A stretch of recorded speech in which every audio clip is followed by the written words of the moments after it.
बिस्मिल्लाहिर्रहमानिर्रहीम। तबूत सकीना और हैकल सुलेमानी क्या है?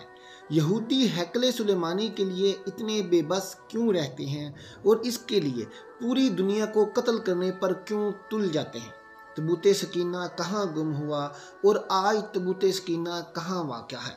मोहतरम नाज़रीन, यही सब आज की हम वीडियो में आपको बताएंगे, लिहाजा वीडियो को मुकम्मल आखिर तक ज़रूर देखिएगा। और अगर आपने अभी तक हमारे चैनल को सब्सक्राइब नहीं किया तो हमारे चैनल को सब्सक्राइब भी कर दीजिए।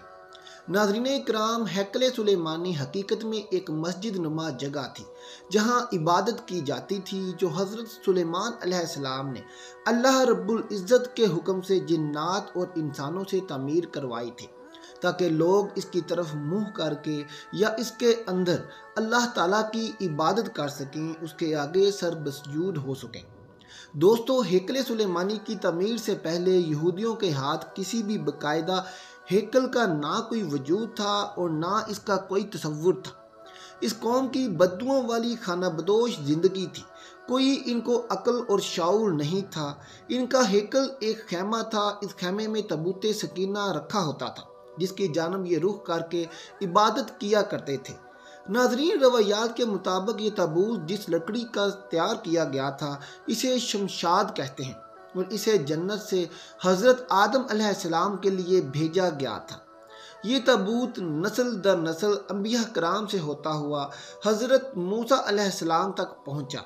इस मुकद्दस संदूक में हज़रत मूसा अलैहिस्सलाम का असा, मनो सलवा और दीगर अंबिया कराम की यादगारें थीं। यहूदी इस ताबूत की बरकत से हर मुसीबत परेशानी का हल ढूंढा करते थे। मुख्तलिफ अक़वाम के साथ जंगों के दौरान इस संदूक को लश्कर के आगे रखा करते और इसकी बरकत से दुश्मन पर फतह पाया करते थे। नाज़रीन इकराम, जब हज़रत दाऊद अलैहिस्सलाम को बादशाहत अता हुई तो आपने अपने लिए एक बाकायदा महल तमीर करवाया। एक दिन उनके जहन में ख्याल आया कि मैं खुद तो महल में रहता हूँ, जबकि मेरी कौम का मबद आज भी खैमे में रखा हुआ है।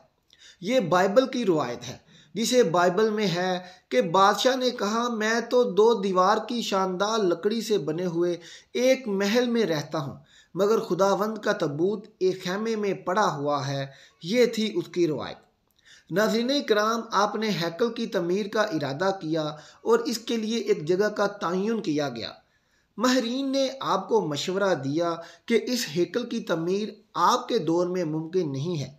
आप इसका ज़िम्मा अपने बेटे हज़रत सुलेमान अलैहिस्सलाम को दे दीजिए।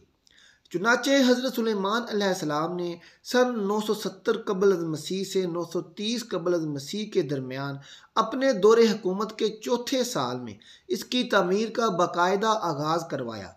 आज इसकी बनावट और मजबूती से अंदाज़ा किया जा सकता है कि ये तमीर इंसानों के बस की बात नहीं थी। इतने भारी और बड़े पत्थरों को इन जिन्नात की ताकत से उठाया गया था, जिन पर हज़रत सुलेमान अलैहिस्सलाम की हुकूमत थी और वो इनके ताबे थे। हैकल सुलेमानी की पहली तमीर के दौरान ही हज़रत सुलेमान अलैहिस्सलाम इस दुनिया फ़ानी से रुखसत हो गए, मगर जिन्नात को पता ना चल सका और उन्होंने हैकल सुलेमानी की तामीर मुकम्मल कर दी।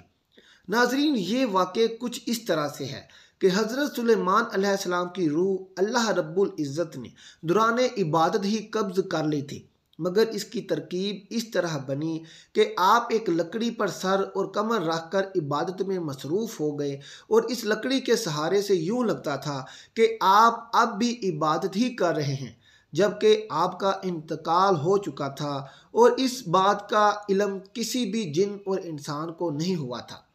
बहरहाल ये हैकल बहुत आलीशान और वसीओ अरीज तमीर किया गया था। हज़रत सुलेमान अलैहिस्सलाम की वफ़ात के बाद इसमें 3 हिस्से कर दिए गए। बरूनी हिस्से में आम लोग इबादत किया करते थे। इससे अगले हिस्से में उलमा, जो कि अंबिया कराम की औलाद में से होते, उनकी इबादत की जगह थी। और इससे अगले हिस्से में ताबूत सकीना, जिसे इंतहाई मुकद्दस समझा जाता था, इसमें रखा गया था। इस हिस्से में किसी को भी दाखिल होने की इजाज़त नहीं थी, सिवाय सबसे बड़े आलम इमाम के। नाज़रीन इकराम, वक्त गुजरता रहा। इस वक्त बनी इसराइल में पैगंबर महबूस होते रहे, मगर ये कौम बद से बदतर होती रही। ये किसी भी तरह अपने गुनाहों से तौबा ताइब होने या इनको तर्क करने के लिए तैयार नहीं थे। ये एक जानब इबादतें किया करते, मगर दूसरी जानब अल्लाह रब्बुल इज़्ज़त के अहकामात की खुली खिलाफ वर्जी भी किया करते थे। इनके इस दोगलेपन से अल्लाह रब्बुल इज़्ज़त इनसे नाराज़ हो गया। इनके पास बहुत बड़ी तादाद में अंबिया इकराम भी भेजे गए, मगर ये कौम सुधरने को तैयार ना थी। हत्ता कि इनकी शक्लें तब्दील करके इन्हें बंदर और सूअर तक बनाया गया, मगर ये गुनाहों से बाज ना आए। तब अल्लाह रब्बुल इज़्ज़त ने इन पर लानत भेज दी।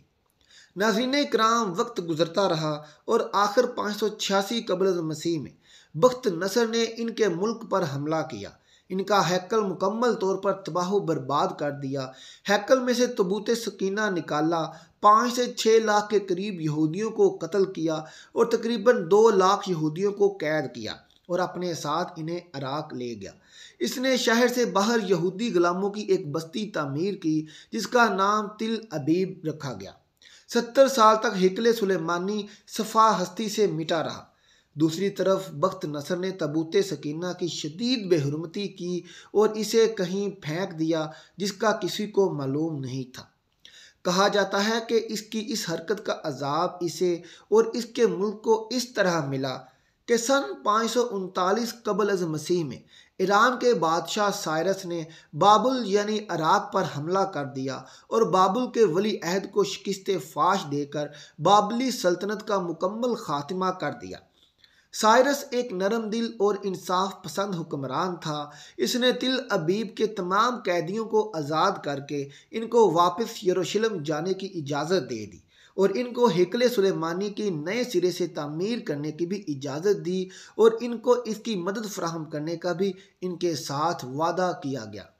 नाजरीन, हैकल सुलेमानी की दूसरी तामीर सन 537 कबल मसीह में शुरू हुई, मगर तामीर का काम सर अंजाम देने वालों को अपने हम वतन दुश्मनों की इतनी ज़्यादा मुखालफत का सामना करना पड़ा कि तामीराती काम जल्द ही अमलती तौर पर बंद हो गया और दारा अव्वल के दौरे हुकूमत तक मुदाखलत ही का शिकार रहा। इसकी हुक्मरानी के दूसरे साल हज़रत ज़करिया अलैहिस्सलाम ने वहाँ के गवर्नर और सरदार काहन योशा की हौसला अफजाई की कि वो हैकल की तमीर सानी की दोबारा कोशिश करें और इसे दोबारा तामीर करवाएं। इसने इसका मुस्बत रद्द अमल का इजहार किया और पूरी कौम की पुरजोश तायद और ईरानी हकाम और बजाते खुद बादशाह की मदद से हैकल सानी अपनी अजाफी तमीरात समेत 4.5 साल के अरसा में तकमील को पहुँचा, मगर इस बार हैकल में तबूत सकीना नहीं मिल सका। इसके बारे में आज तक किसी को मालूम नहीं कि बख्त नसर ने तबूत सकीना को कहाँ फेंका था, कहाँ रखा था, कहाँ दफन किया था, ये किसी को मालूम नहीं हो सका। मोहतरम नाज़रीन इकराम, कुछ लोगों का कहना है कि इस मुकद्दस संदूक की मज़ीद तौहीन से बचाने के लिए इसे अल्लाह पाक के हुक्म से किसी महफूज मुकाम पर मौजज़ाना तौर पर छुपा दिया गया, जिसका किसी इंसान और जिन को इल्म नहीं, मगर यहूदी इसकी तलाश में पूरी ज़मीन को खोद डालना चाहते हैं। वो किसी भी तरीके से इसे हासिल करना चाहते हैं। हज़रत ईसा अलैहिस्सलाम के मसलूब होने का वाक़या पेश आया। आपके मसलूब होने के 70 साल बाद एक बार फिर यहूदियों पर अल्लाह रब्बुल इज़्ज़त का अज़ाब नाज़िल हुआ। इस पर यह अज़ाब टाइटस की शक्ल में था। ये रूमी जर्नैल बाबल के बादशाह बख्त नसर से ज़्यादा जालिम साबित हुआ। इसने एक ही दिन में लाखों यहूदियों की ईंट से ईंट बजा दी और यहूदियों को हमेशा के लिए यरूशलेम से बाहर निकाल दिया। इस दौरान यहूदी पूरी दुनिया में बिखर कर रुसवा होकर रह गए। ये कई सदियों तक ऐसे ही भटकते रहे। इसके बाद बरतानिया ने जब फ़लस्तीन पर कब्ज़ा किया तो साथ ही इस फसादी कौम इसराइल की फ़लस्तीन में जन्म दे दिया और यूं सदियों से धक्के खाने वाली कौम को एक बार फिर इस मुल्क इसराइल में इकट्ठे होने की इजाज़त मिल गई। मगर ये कौम अपनी हज़ारों साल पुरानी नापाक साजिशी फितरत से बाज ना आई और ये बरतानिया के जन्म दिए हुए इसराइल तक महदूद ना रहे। एक बार फिर हमसाया ममालिक के लिए अपनी फितरत से मजबूर होकर मुसीबत बनने लगे। मोहतरम नाज़रीन कराम, आज इस कौम की शरारतें और साजिशें देखकर अंदाज़ा होता है कि ये आज से 2-3 हज़ार साल पहले भी किस कदर बद किरदार और साजिशी कौम रहे होंगे, जिसकी वजह से अल्लाह रब्बुल इज़्ज़त ने इस कौम पर लानत भेजी और इसे तबाह बर्बाद भी किया और इनकी शक्लें भी तब्दील की।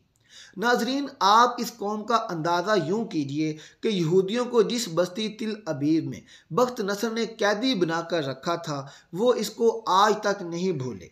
उन्होंने इसराइल बनाने के बाद अपने एक शहर का नाम तिल अबीब रख लिया, जबकि हम मुसलमान इस मस्जिद अक्सा को भी भूल गए जहां हमारे प्यारे नबी करीम सल्लल्लाहु अलैहि वसल्लम ने मराज की रात तमाम अंबिया की इमामत करवाई थी।